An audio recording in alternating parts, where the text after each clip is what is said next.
I was hoping I wouldn't have to do a video today, but I got a message from an estate agent this morning that made me realise that things are worse than I thought. Is the media being sensational, or is there about to be a property market collapse? Well, the answer to that decides whether or not people are going to end up in negative equity and whether or not estate agency businesses are going to survive or not. So in this video, I'm going to give you 8 facts that you can check for yourself with the sources, and then you can decide for yourself whether or not you think the property market is at risk of collapsing. Spoiler alert, having been looking at these facts myself for a while, I think the chances are very high. Very high. Things can change suddenly and things can get fixed, but at the moment, the way everything's looking, it's bad, it's getting worse, and the chances of a property market collapse are higher than they have been since the early 90s. Here's my reasons why. And forgive the noise. This is a quick, unintended video I'm just doing in my kitchen on a Saturday morning. So, this video is intended for agents and home movers alike, because you guys have got to work very well together to help minimize the impact if there is a property collapse. And there are agents out there who have not been operating long enough to remember what a really bad price downturn is like. And I'm not talking about 2007, 2008. I'm talking about the 1990s when there was negative equity. Okay, negative equity ruins lives and businesses. And it's when people are trapped in homes that they need to sell, but they can't because the house is worth less than the mortgage they took out to buy it. And that's as bad for estate agents as it is for people in the houses. So I'm going to give you 8 facts, and then you can decide for yourself whether or not you think they are going to increase or decrease the chance of a property market collapse. Number 1, everybody knows that energy prices have gone up, but let me give you a very simple mathematical fact. Energy price rises have risen by, let's say, £400 a month is on average what it is already. And let's even forget the fact that they're going up again in October and up again in January to never before seen levels, okay?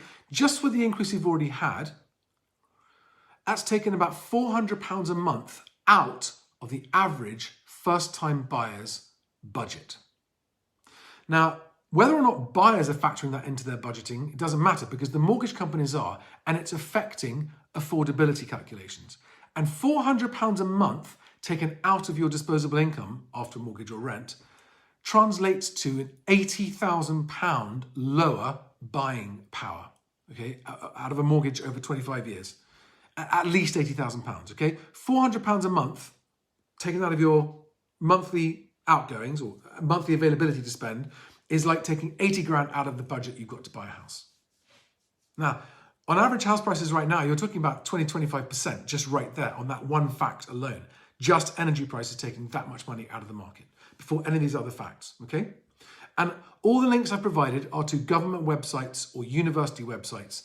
They are, because I don't trust the media, they spin stuff. I've given you facts you can check in the links below this video so you can check for yourself. Don't take my word for it, but go and look at the facts and make a decision for yourself, because if you don't, you're sleepwalking into a potential life-changing nightmare. And estate agents, the reason I'm doing this video is because the agent that sent me a message this morning questioning whether or not there's a looming collapse is a really mature and senior, been around the block, been around a long time, highly respected industry advisor. And if he's got his hands over his eyes and his ears about this, that means the agents he's advising are, and you've got to remember this, as an agent, your clients are trusting your advice. And if your advice is based on less than all of the relevant information, you are not only letting down your clients, you're letting down yourself and increasing the risk to your business. So it is as important, in fact, arguably more important than agents check this information out than buyers and sellers do. But I recommend everyone does. So point number 1 of 8, energy prices are taking about £80,000 out of first-time buyers' buying power. Everyone's buying power, in fact, but especially first-time buyers. Point number 2, inflation. Everyone's heard about that. Inflation makes people's buying power shrink faster than anything else other than very high interest on loans or credit cards. Nothing. This is why the Bank of England's sole job is to keep inflation down. Okay, inflation hits people's pockets harder than anything, and so ask yourself the question: is the very bad and worsening inflation going to hit buyers' budgets? The answer is obvious. It's going to. And just on 10% inflation, you're talking about 20,000 quid reduction in how much they can afford to buy, at least. That's before it goes up, right? So just on points 1 and 2, there is a mathematical argument that the buying power that buyers have is going to be reduced by around £100,000. Okay? And with average property prices between 250 and 300,000, you're talking about average property prices dropping to nearer 200,000 after this is done. This is before everything else. Now, let's look at employment. People always say, oh, if employment's a really good indicator of confidence and everything else. Well, employment is high, but it's hiding something. Income is very low. And for the first time ever, we've got full-time employed people unable to pay their bills already. Before cost of living has got worse, winter fuel bills have gone up, etc. Okay? There are already people in work who can't afford their basics. And that's being made worse by inflation. That's been made worse. Hang on, I'll get back here. Yes, so the people already in full-time employment unable to pay their basics, and that's only going to get worse. And if they've got less money to spend out there, then that fuels point number 4, which is the recession. So recessions always lead to job losses.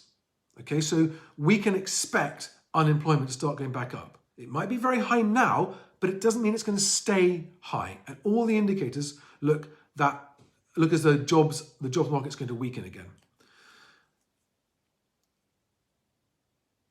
So number 4, we're heading into a recession. Number 5, rents are rising.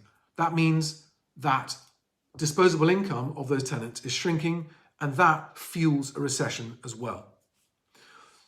Interest rates. The Bank of England has put interest rates up. It doesn't matter that they're still low. The fact is that they're going up. And if they go up, it hits buying power. It hits house buying power. Okay? And they're going up. They've gone up very sharply, and they're going to go up even more sharply because the Bank of England's first responsibility is to keep inflation down. And it's the only tool that it's got. Okay? Not only does interest rates going up hit mortgage costs and therefore affordability of property, it also means that businesses who are borrowing money are going to be facing higher interest rates, and that is going to lead to more business failures and more job losses. That's what happens in a recession. So that's interest rates, number 6. Number 7, when first-time buyers' buying power is hit and affected, nothing has a sharper downward effect on property prices than that, because first-time buyer demand underpins property market and property prices, okay? So when you pull the rug from under the property market price pyramid, the rest will come tumbling down, okay? You might argue there's a 2-tier market and that above 2 million quid, those people are unaffected. Maybe, but there is still some effect on it. And point number 8, you may have heard about quantitative easing, which is basically when the Bank of England prints money, and this is an emergency measure. They started printing money after the financial crisis, the credit crunch of 2008. And it's only ever supposed to be a short-term thing, but they've been doing it non-stop until December 2021. So we've had 13 years of the Bank of England printing money, and that has artificially propped up the economy. In December 2021, they stopped dead. And in fact, they started to do the opposite, like unprinting money. Printing money is pushing money out into the economy. And quantitative tightening, which is the opposite of easing, is like taking that money back from the economy, which they have to do for reasons I won't go into, but I'll link to an article where you can read about it. This means less money for banks to lend, for mortgages and for loans and for everything else, which in turn fuels recessionary pressures. Okay? Now, those are 8 facts, and they're just domestic UK facts. There are also international facts that affect our market that I won't go into in this video, but none of those are positive either. All of those are negative. The war in Ukraine, the tensions between America and China, instability on international fuel prices. All of it is bad. So let me just repeat myself. Negative equity ruins lives and businesses. And the decisions buyers are making today are going to determine whether or not they end up in negative equity or not. Now, estate agents watching this are going to be saying, Charlie, please shut up. You're going to be making my pipeline fall apart. You're going to be making my deals fall through. You're going to be making buyers run for cover. Well, my view is that as estate agents professionally advising your clients, you have an equal duty to your clients' interests that you have to your own. Are transaction volumes likely to get hit? Yes. Does not talking about that stop that from happening? No. It might slow it down, but my view is that I would rather give people who are unaware of this looming problem upfront information to make their own decisions about it than go, shh, everyone stop talking about don't talk the market down, don't talk the market down. Well, if you take that approach, you're increasing the risk of people innocently paying top price at the top of the market and ending up in negative equity, losing their job, not being able to pay their mortgage, losing their house and losing everything. Okay? And to me, that has a higher moral responsibility to be addressed than just keeping a transaction pipeline going right now. Now, I'm not saying, especially if you're a self-employed agent, that your income is any less important than other people's. But what you cannot do is prop up your own business at the expense of other people. That's just my view, okay? As a human being, I don't want to be propping my business up by taking advantage of other people's vulnerability or naivety or lack of knowledge, okay? Personal choice for you guys. If you're an estate agent and you're happy to keep on telling people what they want to hear to keep those transactions going, you've got to live with that. But I'm sorry, I think any agent that is talking to their clients and going, everything's fine. I mean, yeah, maybe next year price. I mean, when agents start saying as they are now that prices are slightly softening, well, that's as strong as they ever say it. So let me qualify the use of the word collapse. 25 to 30% drop in house prices potentially? That's a collapse. Does it happen overnight? No. But what you do get, and sellers and buyers both need to know this, because there are people who can still move. There will still be transactions. There are people who've got the financial strength to go out and buy a first-time property now. I know this because I've got people messaging me on the Moving Home with Charlie channel saying exactly that and asking for advice. If you need a home and you can afford a home and you're taking a long-term view, the property market is cyclical, and after the drop, it will come back up. You've got to make sure that you don't overpay right now, but pay a fair market price and accept the fact that prices are going to come down, but you're going to have a home. That's the most important thing. I've done other videos, and I will be doing a lot more videos in more detail on all these points in the coming week, but I wanted to get something out there now. Heads up for everybody. Buyers don't need to run for cover unless you are stretching yourself to buy what you're trying to buy. Okay? If you can comfortably afford it and you want to move into a new home, go ahead and do so. Just make sure you're not overpaying. Okay? The way to do that is to say to the agent, are there any other offers on this property? And if not, then you need to say to the agent, listen, I want to buy the property, but I'm not going to overpay. Your seller needs to bring his price down, okay? And if you're a seller and you need to sell, you need to be ready to be dropping your price. If you're already on the market and not selling, I would be going back to any offers that you've had in the past and seeing if they're still good. And if you're an agent, you need to take a long-term view now for your business. You need clients to trust you. You want people with a good property to come to you. You want the good clients to come to you, the ones that are going to listen to you. Because if you've got the good properties that are priced reasonably, you're going to get the buyers, and therefore you're going to get the transactions, okay? So prices are going to fall. In my opinion, it's almost a mathematical certainty. Exactly when and how much, who knows? My rough estimate is a 10% drop this year, a sharper drop in January, February, March next year, bottoming out in the middle of next year, summer, autumn next year. And then after that, how quickly they come back is too hard to predict at this point. That's the worst case scenario, okay? That's the worst case scenario, but I think it is a likely worst case scenario. So guys, if you disagree with me, give me your facts, your mathematical researched information as to why you don't agree that there's a chance of property collapse, okay? If you do agree with me, I urge you to check the links for the sources for all this information. Make up your own mind. If you're buying and you want to buy a new home, proceed, just don't overpay. If you're selling and you need to sell, get more realistic on your price sooner than other people. The worst case scenario for a seller is someone that takes too long to catch up with the market and drops their price, but it's already too late. The market's dropped too far away and you're just chasing the market down. Don't be that seller.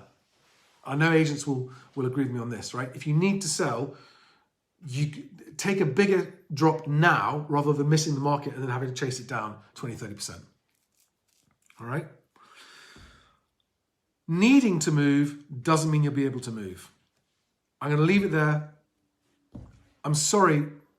There's no point in sugarcoating a turd, right? The news is bad. Let's not pretend otherwise. It's really important, guys. Send me your questions if you want. Send me your counter arguments if you've got them.